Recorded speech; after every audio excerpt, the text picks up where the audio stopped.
A guy calls out to a young man and tells him he has a 1 in a million talent for martial arts. He says that if he joined the Steel Bones sect, his potential would be limitless. Squatting, the young man tries to look up and asks the guy talking to him to take his foot off his head. This is our protagonist and leader of the Steel Bones sect, Jumchang Zio. He tells the guy who's stepping on him that he saw him hitting his disciple. The guy says he was just trying to chat with her, so our boy grabs him by the collar and says that's fine then. He'll give him a little more time to think about his offer to join his sect. Trembling, the guy says he's already joined the Rising Water sect. June then says it's a shame, but it seems like his destiny isn't with the Steel Bones sect. He asks Kanshin if this guy was bothering her. She's the first disciple of the sect and says he tried to touch her hand. At that, June kicks the guy in the chin, saying he's looking for trouble. While the guy begs him to stop, insisting he wasn't trying to offend the girl, the poor guy gets beaten up in the jungle. After that, the two leave with June asking Kanshin if he looked cool and she wonders why he only punched the guy in the face. From a distance, the poor guy vows to make them pay for this. Then we arrive at the Steel Bones sect. The leader of this place once jumped off a cliff and survived, and that's how he founded this sect and named it. After 10 continuous years of work, he finally turned it into a level 9 sect. However, he was sent to prison for causing trouble at his cousin's house, and when he tried to escape, he was executed. And that's how Arjun became the leader of this incredible place. He took control of this body when its owner was crushed by the entrance sign. The poor guy couldn't believe he'd have to take over such a fool's place, but none of that would kill his determination. Like people from other stories, he's sure he'll receive a system and become a genius. At that moment, the system appears. He's confused, wondering if it's really going to be that easy. Along with the area, a little window pops up. Our boy thinks the interface has appeared in full force, but what shows up are details about the sect, stating that it's a level 1 place with 1 member and 0 contributions. His task was to transform this failing sect into the greatest in the entire world, with 100,000 disciples within 100 years. He thinks that for a first mission, it doesn't sound too easy, especially considering he's incredibly weak, the place is bankrupt, and it has only 1 member. He concludes that no system would ever offer a mission without some kind of reward if it were impossible. It must be because of the body that died crushed. Then a notification appears, telling him to open the first gift. He smiles, saying he knew getting something was impossible otherwise. And in his hands, a spatial ring appears. He's confused, wondering what kind of finger this size is meant for if that's supposed to be a ring. Our boy's name means someone who smiles a lot. However, it's going to be hard to keep smiling considering he's received a basically impossible mission. Normally, people receive tons of power and abilities, so why did he get this gigantic ring? Even though it didn't look like it, it had an inscription saying it was indeed a ring. Since it was a spatial ring, he decided to check if there was anything inside. A lot of special effects happened, and he imagined there'd be some treasures. However, when he went in, there was just a chunk of a block. He wondered why it seemed so useless. He was expecting a legendary weapon, some kind of guardian or something that would change his life. However, he hears a heartbeat coming from the block. He's sure there's some kind of martial genius inside that will teach him everything. Obviously, something kept inside such a rare item couldn't be useless. Then a strange writing appears, showing the detonation time is 99 years and 23 hours. The bomb would only be disarmed if he completed the main mission. He throws the thing away, wondering why the artifact he received is actually a bomb. Strangely, a timer decreases whenever it's tossed around. He says it's useless, and the timer isn't even counting down right. The system warns that the item has his soul and consciousness, so if he irritates it, the countdown will go faster. The poor guy makes a little prayer hoping to recover the time. He apologizes to the stone and tells the system he wants to go home because this reincarnation is a joke. However, the system says there's no way back and if he doesn't complete the mission, he'll be blown up forever. Finally, he receives the first item, the Calamity Saber. The thing drops right between his legs. The system tells him at least it's good for him to make good use of it. He decides to check some information to figure out how he's going to do this. The things he has no idea about yet are what this sect construction business is and what the contribution value means. The system gives him a list of tasks ranging from building a medicine refining place to a beast tower, and when he reaches level 5 or higher, he will be able to see more. He asks how he's supposed to do these things, and the system says he will need more disciples, and to increase contribution, he has to place valuable treasures in the sect. With that, he could buy treasures and he gets interested. He asks how to open this shop and the system says he needs 1 point. He immediately wants to know how to get it. The system tells him he will need more disciples. He already understands that everything depends on his disciples since he will need construction and treasure points. He decides that his task from now on will be to recruit more people, so he gets to work. He makes a recruitment sign and says that with his charm, he'll have at least 103 days. However, a month and a half passes and the poor guy is left abandoned. He wonders how it's possible that not a single person has shown up, until someone calls out to him. Kanshin shows up and says she wants to join the sect. He immediately pulls out the instant noodles, runs up to her face and says she's beautiful and that the boss is willing to accept her. She says that if he's the boss, she's no longer interested in joining. Our boy tells her not to give up so easily, saying the place has a lot of potential. He starts making up all sorts of stories talking about how hard he worked to get to his position, that he's new, and he didn't have to insist much and she accepted, which he finds suspicious, but it's fine since that's what he wanted. With that, the sect reaches 2 members and the contribution increases to 1. Now he can take a look at the system shop. He's eager to see the secret techniques that will make him invincible. However, what he gets is a new player pack worth 1 measly point. He turns around crying, saying he should have known it wasn't going to be so easy to get something good. The system asks if he wants to take a look at the pack and he obviously says yes.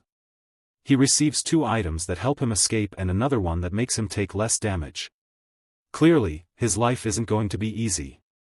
He then opens the spatial ring and takes a look at the items. He asks the system about the experience item and the system says just breaking it will make him a little stronger. Right away, he breaks the item saying his time has come. With that, his power starts to increase and he says he now feels the path of immortality. However, the system tells him to wake up to reality. The place he's in now is below the normal minimum. He asks what this power seal opening is and the system says it's to unlock the Calamity Saber. He asks what kind of level 1 weapon needs to be unlocked. However, at least he gets an important piece of information. The system tells him about a nearby city where he could recruit other disciples. That's when suddenly, something comes spinning in the air and 5 guys appear in front of the 2. They're confused, wondering who these crazy people are.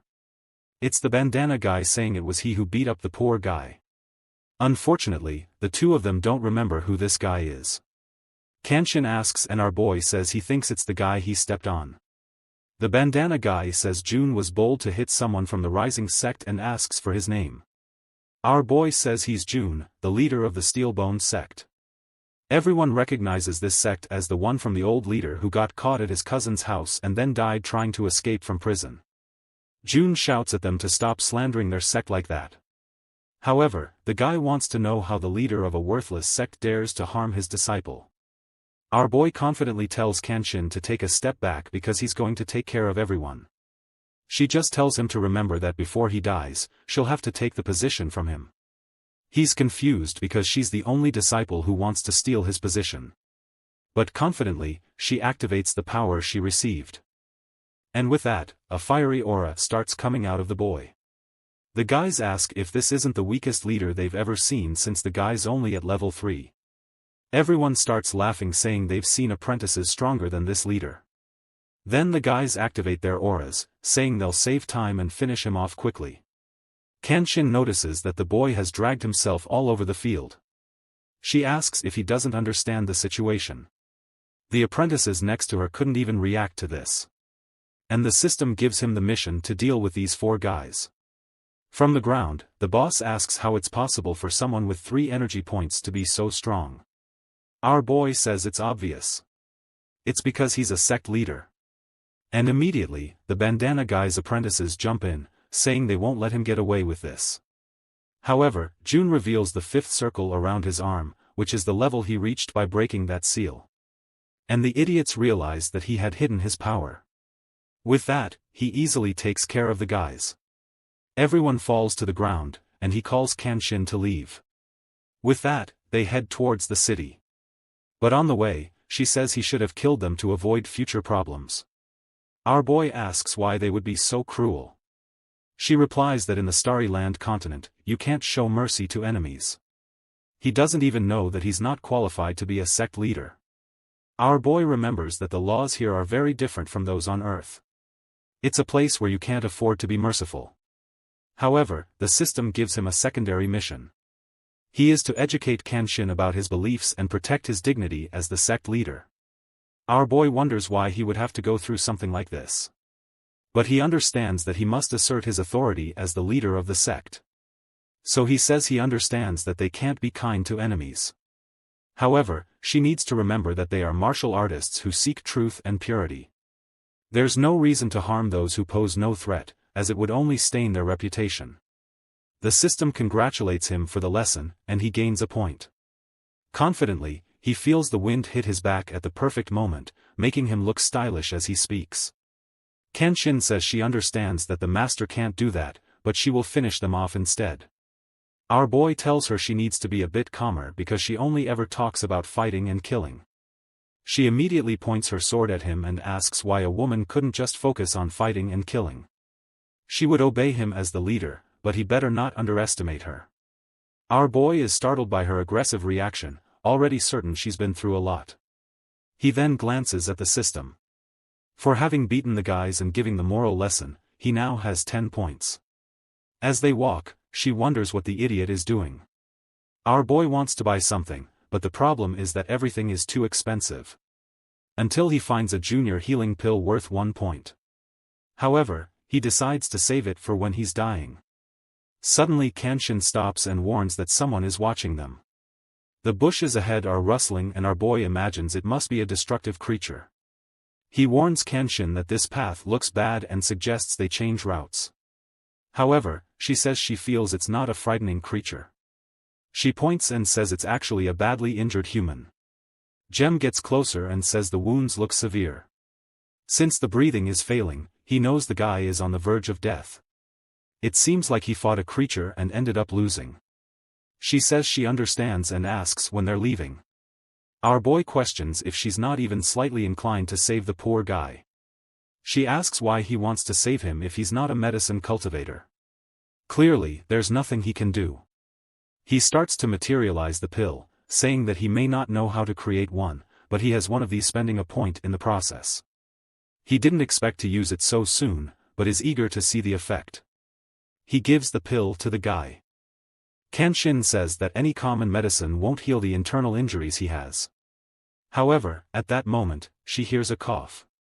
The guy is already getting up and our boy asks what she thinks of that. She's confused about how someone on the verge of death was revived as soon as they took this pill. Maybe her master is more mysterious than she thought. Meanwhile, the scoundrel is only thinking about how to get rich by selling it. He immediately orders the system to open the shop, saying he wants to buy a bunch more. Considering that in the martial world, people get hurt all the time, he'd become a king. With that money, he'd buy tons of disciples and the sect would grow giant. However, he can only buy one per month. At that moment, his dream of getting rich is shattered. That's when he notices the guy he healed is gone. She says he left without saying anything.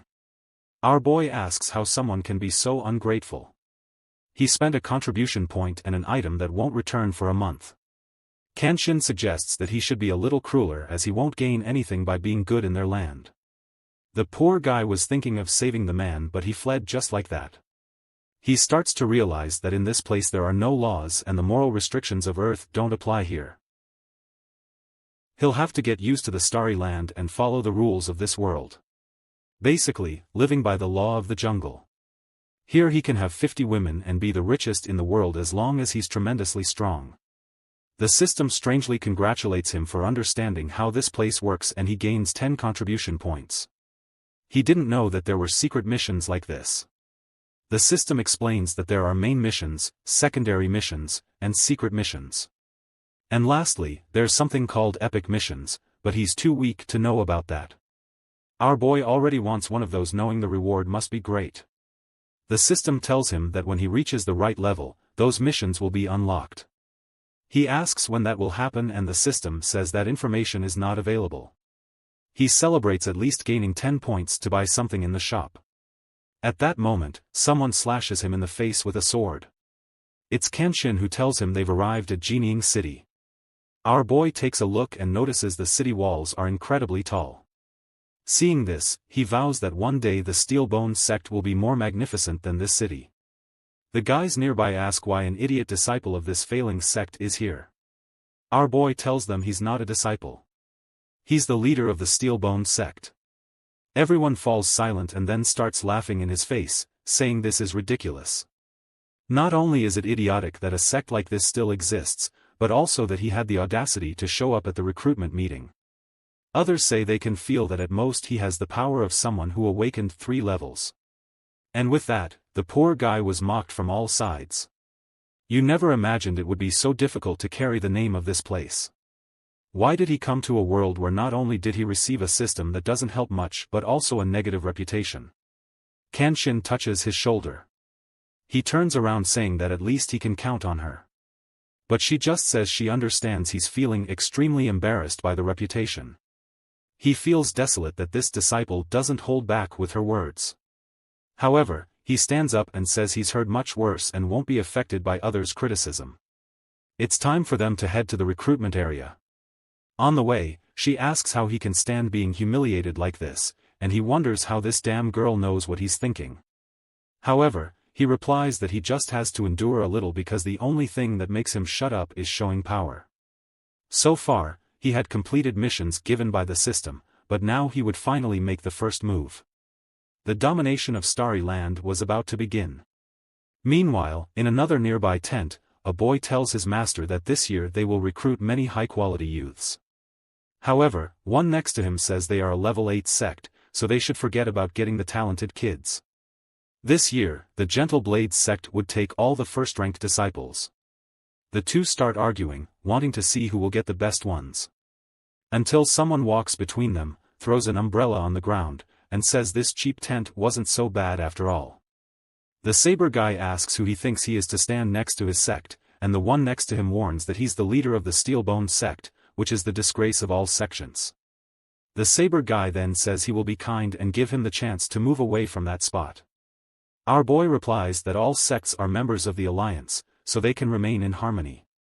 However, the old man on the other side says he would have considered that in the past, but having a sect like his next to their tent is a disgrace. June says the tent will stay there whether they like it or not, and no bald guy around will stop his plans. They say that even though he's not bald, he doesn't have any members, and they immediately order them to be removed from there. Our boy stands up and says it's a great chance to get some publicity for the sect, but at that moment someone shouts that Lai King Yang from that family is arriving. Immediately, one of the old men says he doesn't care about June, and is going to do what's most important. Our boy thinks that name sounds familiar. The others nearby comment that as a descendant of the Li family, this guy has incredible talent. Talent in this world is defined by the spiritual root, which determines the maximum power someone can achieve in their life. In a small place like this city, even a medium root is something very rare, while our boy has an inferior root. He knows this Lai King Yang is a once-in-a-generation talent, and he'll have to trick him somehow to make him join the sect. However, a crowd is already calling for the guy, offering all sorts of support, even other positions, all the resources he wants, and even a command over all the disciples. He's just standing there, enjoying being pampered by everyone. At that moment, our boy asks if Chan Shin knows that guy. She says he's the one who was injured under the tree he saved. He sees that it's the boy and says this is interesting. At that moment, an old man approaches and calls out to King Yang, asking if he wants to join the Kongshin Mountain sect. Everyone knows this is a level 5 sect in King Yang City. Considering how talented the boy is, it's definitely a great option. Our boy tries to pretend this doesn't mean anything to him, but is disheartened that there are such strong people around. But then someone approaches. It's King Yang, who asks if the guy there is the leader of the Steelbone sect. Everyone is confused, wondering why he would go to that trash sect. Chan says yes, he's the leader of the incredible Steel Blood sect. The bald men wonder if they're hallucinating seeing this. Why is the genius of King Yang's city bowing to that trash? Kongshin is already excited to see this. King Yang apologizes for not thanking him when he saved him. Our boy says he's just a kid, and that it was nothing. He pulls him by the arm and says that if he hadn't thanked him now, he wouldn't even have remembered it. Kongshin knows the rascal and tends to use this as an excuse. And at that moment, the guy asks him to talk a little more about his sect. Our boy then receives a secondary mission. He gets all excited and even gives himself a slap to hide the smile. He needs to tell the glorious story of the Steel Bones sect and make the guy join. However, June wonders since when they had a glorious history. At that moment, the three old men say that place is not worthy of him. Their greatest contribution was that the previous owner helped stop the distribution of explicit products. June says they better not talk like that of the glorious Steel Bones sect. It's just that common people don't know that, in fact, his sect is much older and has a long history. King Yang asks to know more, and the others wonder why the boy seems interested. So, our boy asks if he knows about the Eastern Sea. King Yang says he's heard it's an endless sea full of terrifying sea creatures. June then says that at the end of the sea lies the state of LA. There you'll find two divine mountains, the Flower Mountain and the Steel Bone Mountain. Our boy decides to adapt an existing story that no one there knows. He says that the Steel Bones sect was born from this mountain. The first elder of the sect was known as Sun Wukong, also called the Monkey King. The people around say that this story sounds pretty realistic. Could it be true? However, the old man shouts that it doesn't make sense. The Eastern Sea is extremely dangerous and even martial emperors don't dare venture into it. Besides, he's never heard of this state of LA or this mountain. June says that clearly, old man doesn't know anything about Starry Land. The old man starts cursing, saying he's been around much longer than June, and then asks him to tell the story of this Sun Wukong. June then says that Wukong's master gained the power of nature after being incubated for more than 1,000 years. He then fled to the Fenglia Mountains, where he practiced. All this, of course, is a story he's stealing. The old man says it doesn't make sense for him to have incubated the power for so long since humans are made of flesh and bone. June says that apparently, the old man knows less than he thought and doesn't understand the evolution of all creatures. The old man replies that everything he's been saying makes no sense. However, King Yang simply says he never imagined they had such a rich history. But even if this sect has such a past, what is the advantage of joining it now? The old man gets emotional. That was the perfect question. Even if they have a history, the sect is worthless now. Our boy says that indeed nothing lasts forever and the sect became what it is now. However, this also proves they have survived through time, showing a solid foundation. And their knowledge is applied in things like the pill he gave away. King Yang knows that the pill healed him in seconds, as if by a miracle. Not to mention that he gave it to a stranger he didn't even know, which isn't normal in this place. Maybe what he's saying makes some sense. Our boy then says he will revitalize the sect and what the others can offer now might be slightly better. But only with them would King Yang become a true martial emperor. The old man shouts, asking how he dares say such things. An emperor is the highest stage a human can reach. However, King Yang interrupts his speech saying okay and agrees to join the Steel Bones sect. With that, it's confirmed. The 16-year-old boy, a top-ranking talent at level 10, had joined the sect. With this, June earns 5 points. Man, this system is stingy. But now, they have 3 members and 20 contribution points. The old man approaches King Yang, saying he has a promising future and shouldn't waste his superior root on such a trashy sect. However, June says that while the situation isn't great now, it won't stay that way for long. He guarantees that within 3 years at most, his sect will surpass the Kongshin Mountain sect. The old man asks what he means by surpassing their sect and says he better learn to choose his words carefully. Making his sect stronger than Kongshin Mountain, he'll have to help the boy understand the difference between the two. However, King Yang calls for Elder Mei and asks him not to disrespect his sect leader. The old man is confused about when this happened. He then turns around and says he understands and wants to see how June will develop this place. Until someone asks Elder May to wait a minute. It's Master Lai, King Yang's father, who says his son is still very young and naive. He will accept the offer on his son's behalf. However, King Yang says he's already in the Steelbone sect. But his father orders him to shut up, saying that this decision affects the entire family, so it's not up to him. The boy, however, responds that his father taught him to be honest, and now that he's joined the Steelbone sect, he's not leaving. Angry, his father says that if he doesn't leave this sect now, he will no longer be cared for as a son and immediately starts coughing, his health deteriorating. The man next to him tells the young master to understand that his father is sick and cannot be stressed. Another adds that being just to his father is the basis of all virtue, so he shouldn't act this way. King Yang remains silent. Then someone touches his shoulder. It's our boy who says he guarantees that King Yang will go far. The old man is furious because he knows this boy was tricked by this scoundrel. He then says that to make an extraordinary disciple, the person himself must be extraordinary. If he's so confident, he must be very experienced. Our boy says he doesn't want to be too arrogant, but he alone knows more than all of them combined. Qian Chen thinks this exaggeration of his is getting out of control. The father obviously doesn't want to accept this and says that if that's the case, he should teach everyone a little. He pulls out a book, saying that in King Yang City, there's a technique that has been passed down for hundreds of years. It's called the 9 styles of wielding a sword. However, even after years and years of practice, no one has ever mastered the 9th style. If Zheng manages that, he will believe his words. Otherwise, he will have to expel his son from the sect. Our boy smiles, thinking this bastard is trying to embarrass him in front of everyone. However, he just replies that it's not a problem. He immediately tells the system to open the shop. He remembers a spell that would work in this situation. It allows him to instantly understand the martial arts and secrets of his opponent for 60 minutes. He activates the power right away. He quickly schemes through the book. As he flips through the pages, everyone watches. People wonder what he's learning given how fast he's going through the pages.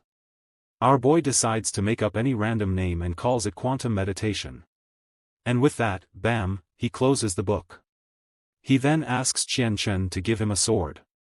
As soon as he grabs it, he unleashes lightning and makes a cut that exudes an aura. The old man is shocked by the pressure in the air created by that. The boy had mastered the first style in just 1 minute. He made another slash, which was the second style's attack. The old man was stunned since it took him 5 days to get that far. Then Chen made the third cut, forcing the old man to dodge to avoid being killed. Chen says he's going too slow and leaps into the sky, sending a downward slash that's the 8th style. The guys are shocked that he really learned so quickly. However, seeing that he stopped, the old man asks if he didn't learn the 9th style. Our boy continues concentrating his aura. Behind him, Qin Yang notices it's the realm of the sword. Everyone starts speculating, wondering how this is possible, until an old man tells everyone to shut up. This is a rare chance in anyone's life, so they shouldn't disturb him. Our boy responds that he's not bad. And if that's the case, he wants the old man to help him test his power as he thinks the old man is the only one who would survive his attack. With that, an aura emanates from the sword and an explosion is launched in the old man's direction. The slash moves like a fin cutting through the sea toward the old man, who has to defend himself before he can respond. He realizes the power of it is truly oppressive. However, he manages to tear the attack in half, proving the boy is an apprentice and worst of all, at the 5th power level. The father asks if that was the true 9th style. He says that it's no. Weaker than a common martial art, but that's because our boy is weak, not because the technique is bad. He turns to June and says it's incredible that he mastered it in 2 minutes. Master June had won his admiration, while in the background, the merchants were all a mess. The old man then says he's been practicing a certain technique that takes years to learn, and he hoped June could guide him. People wonder why a level 5 elder of the Zhanshuan mountain is asking for help. That man was a true master of the arts, so why was he seeking advice from a level 9 sect master? Our boy, eager to take advantage of the item's effect as he can humbly try something like that. With that, the old man begins to share his knowledge. A moment later, the elder is already thanking him, saying this explanation gave him new insights. Our boy says that if he practices this for 2 months, he'll reach the next level. The old man runs off, saying he has things to take care of. Another guy also asks for advice, and soon a bunch of people are lining up, even willing to pay for tips. Our boy still has 57 minutes of power left. He wonders if he could keep helping others or maybe charge for each consultation and make a ton of money. The people are desperate, saying they'll pay. He even gives a number 38 ticket to one of the guys, and everyone is desolate at the thought of waiting that long. Someone tries to cut the line, but a slash almost takes off his hair and chanch and warns him not to have that kind of idea. Then someone else hands money to our boy, thanking him. He's thrilled. He's not only learning the techniques of others, but also making a profit. Until the next one comes. It's King Yang's father, who says he has a problem and wants help. Our boy says yes, but it'll cost 1,000. Angry, he asks why he has to pay 10 times more than everyone else since he gave up his son. Our boy then says that since he's King Yang's father, he'll only charge 1 coin. That's a special benefit for relatives of disciples. Immediately, everyone in line has the same idea and starts grabbing their kids, pushing them toward our boy, saying they want to join his sect. Our boy smiles and calls for Chanchin and King Yang, saying now the recruitment has officially begun. A little time passes and our boy is stamping a bunch of papers. Obviously, unlike King Yang, many of the people he accepted were much more ordinary and not as talented, but that was fine. The sect was already nearing 100 members. The crazy leader thought that reaching the 100,000 members he needed wouldn't be so difficult. He finally reached the 100th member. However, the system then informed him that he had actually hit the member limit and if he accepted another, he would be punished. That's when he realized it wasn't a mission, it was a limit. The most important thing, in fact, was the sect's achievements and he wanted to know how to accomplish this. The system explained that he would have to send people on missions, and when they achieve enough accomplishments, the limit would increase. He was devastated, realizing he had worked hard for the wrong thing. Until someone approached and asked if he was Jun Changshao. He said he had heard that Jun had beaten a disciple of the Rising Water sect and questioned if he really thought he would get away with it. People recognized him as Wainu, the elder of the Rising sect. Last year, something similar happened and the guy who had beaten a member of the Rising sect was beaten and lost everything. Our boy asks King Yang why everyone fears this sect since it's only level 9. He explains that it's because all their elders are level 5, which is why people are afraid. The man tells him that now that he knows how incredible he is, he better kneel and apologize. And the first mission of the sect arrives.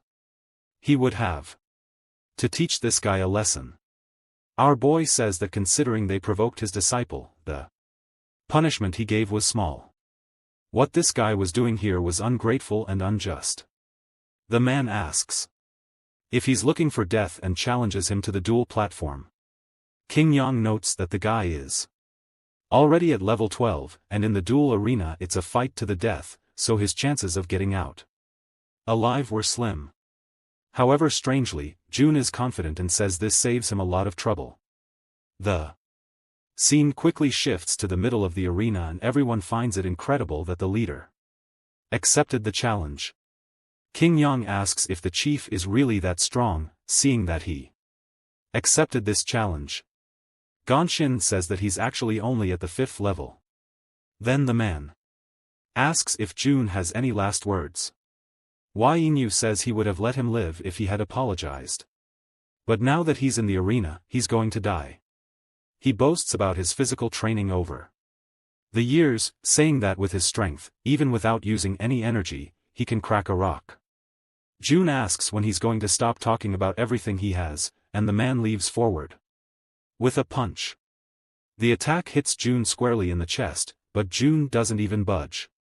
The guy's hand trembles. June asks if he's even started yet. The man then talks about Master Fan, the greatest blacksmith in the region, who spent his life creating unimaginable treasures. The blade he acquired is as precious as his life, and today is the first time it's being shown in front of others. Our boy notices some chips on the blade's tip and asks if it's already worn out. The man explains that a 100% flawless treasure from the master was too expensive. So he had to get one with some flaws, but then he makes a slash that cracks the entire ground. Warning that with this blade he can easily kill anyone, and tells June to draw his own sword.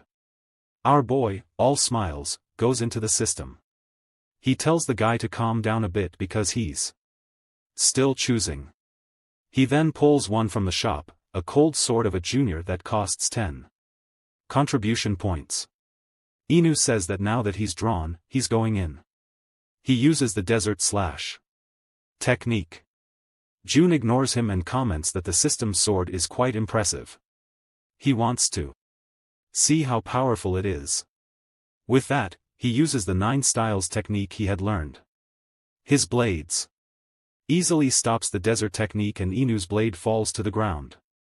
The poor guy had lost an arm. Our boy wonders if he overdid it, but considering this world's laws, maybe it was appropriate. He jumps down from the arena thinking that since the guy wanted to go against him, this is the price he paid. Our boy calls the other two to head back to the sect. The old men are impressed that he actually defeated the guy. However, there would be severe repercussions. From the Rising Water sect. In front of the city, our boy stops. He tells King Young that when he goes to the sect, he won't see his parents anymore, so he should spend the last 10 days with them. However, the boy replies that his father returned to practice, so if he goes back, he'll only find him in isolation. Our boy says that in that case, what are they going to do with the sect? But at that moment, King Young says he has an audacious request. He wants to bring his beloved to the sect. Our boy asks if it's a man or a woman, and King Yang says, of course, it's a woman, but she's a simple girl from a poor family. Immediately, June understands and asks if this is why he joined the Steelbone sect. The boy replies that yes, he knows Kong Shin would never accept something like this. June says that for now, they need people to help with cleaning. But how is it possible for a 16-year-old to be this in love already? Especially considering that his leader is still single. Doesn't he think about the suffering our boy is going through? But fine. He tells him to bring the girl. However, then he finds a letter. It seems she thought she would hinder his future if she stayed by his side, so she left.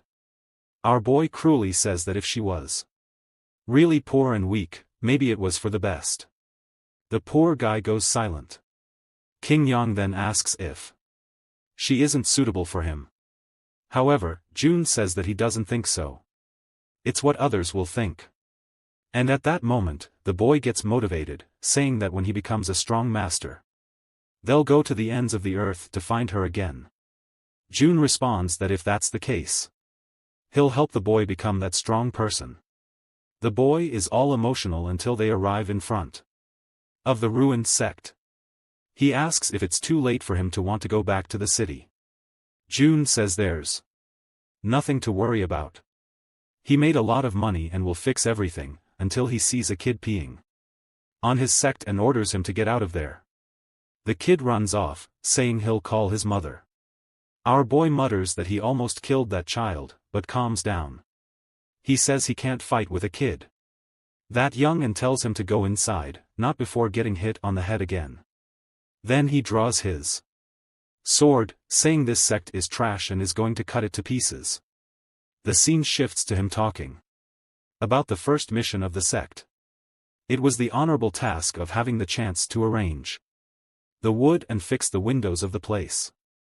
He leaves this to the incredible servant King Yang. who is extremely reliable. He complains of a headache and runs off to his room. The two just stand there thinking the boy has accepted that his sect is a disgrace. However, a few days pass and several people are already working there. The renovation is going much better than he imagined. And he can really count on King Yang. It was perfect because he could dedicate time to his own cultivation. He even bought an aptitude flue that increases the power of those who are weak. Since this determines a person's maximum strength, he first needed to build a good foundation. At that moment, he felt that internal part of his body change, and with that, his spiritual root was increased from inferior to common. The system congratulated him because he also leveled up to the 7th level. The circles appear around him and he gets all excited. But he knows it won't be enough to take down the Rising Water sect. So he asks the system if there's a faster way to boost his power. The system says he can exchange contribution points for power. No, he'll die if he doesn't do this, he agrees immediately. His points go from 47 to 0. And his level goes from 7 to 10. He's thrilled, saying he feels the power and punches the wall. Knowing it's really different being like this. However, he punches a hole in the wall. King Yang says that the wall he just broke will cost at least 200 coins to repair. Our boy hands over the money, says he trusts him, and goes back to practice. King Yang says that if no more walls are destroyed in 3 days, they'll finish. Those 3 days pass. Our boy has been practicing some of the techniques he learned from the guys in the city, but it's not easy to evolve. But then he gets a shock. The sect was much more beautiful than he imagined. It had a lake and distinct architecture, even a balcony, and some stylish stones. He couldn't believe that was his sect. King Yang asks if he's satisfied with the renovations. Our boy says yes, he even thought he had changed worlds. The boy smiles and says he'll take him to the training area.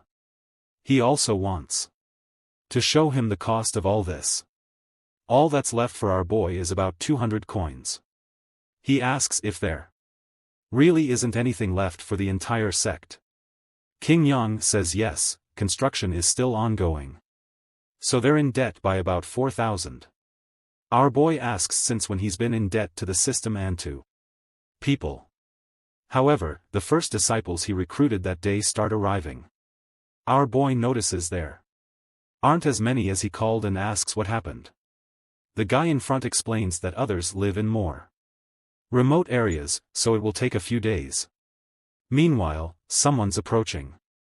The guy is exhausted at the door, begging for help. People notice the person at the door, and the poor guy stumbles over the wood. He almost falls flat on his face, but the two save him. King Yang notes that it's strange our boy arrived faster than him. The boy then says they were coming in a group of 30 people, but they were kidnapped by bandits. June says he understands and tells him to come in and rest while asking who dared to do this. The message says to prepare the money and go to Black Mountain or everyone will be killed. Enraged, June says that apparently those guys are tired of living. The scene changes to him leaving the sect.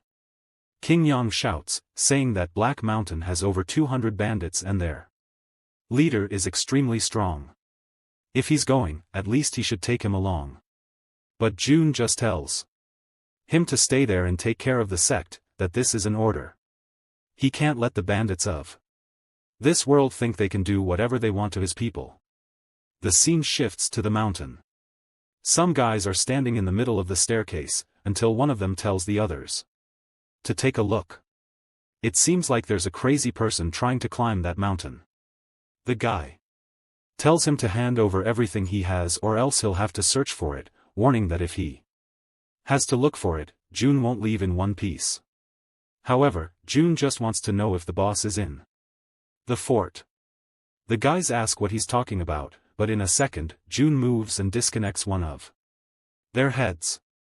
Trembling, the other guy says, yes, the boss is up there. June then orders them to let the boss know that the leader of the Steel Bone sect has arrived. The scene shifts to the entrance of the base. Several bandits are getting ready. A bunch of guys surround June and say the leader ordered them not to kill him so they could have a fair fight. He notices that the base is surrounded by mountains. It's no wonder people have a hard time dealing with these guys. The gate opens and, as he enters, he sees some guys getting whipped, another with blood on his skull, and a bunch of people on a throne watching him. Our boy immediately realizes that the guys in front are the elites of this place, each of them likely at least level 10. The guy on the throne is undoubtedly a qualified martial arts apprentice. The guy says he's honored by June's presence because it brings glory to this place. Seeing that the guy has 10 times his power, June thinks maybe he shouldn't have come alone. So he replies that he's only there to take back his sex disciples. The boss says he doesn't like wasting time either, and it will be 100 coins per head. Since he took more than 30, it will be 3,000 in total. The guys next to him say June is lucky. It's usually 200 per person. But June asks what he thinks about 1 coin per person. If everyone their meals and apologizes, that's all he'll charge. The boss questions if June is telling some kind of joke and snaps his fingers.